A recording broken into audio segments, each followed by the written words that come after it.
હજી તો ભરૂચના ઝઘડિયામાં 10 વર્ષની બાળકીને પીંખી નાખવામાં આવી છે. કિસ્સો તો ભૂલાયો પણ નથી અને ગુજરાતના ગાંધીનગરમાં ફરી એક વખત માતા પિતા માટે લાલબત્તી સમાન કિસ્સો સામે આવ્યો.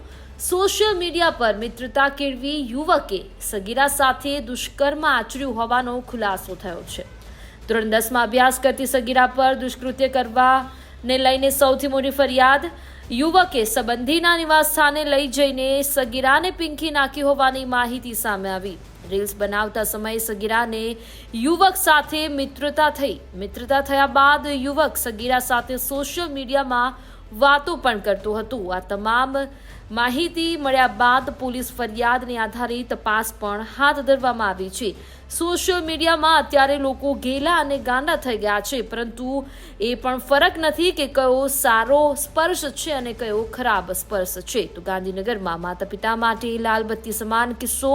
જો તમારા બાળકો પણ સોશિયલ મીડિયાના વેગમાં આગળ વધતા હોય તો એમને પણ અટકાવી દેજો, નહીતર આ જગ્યાએ તમારી બાળકી આવતા વાર નહીં લાગે.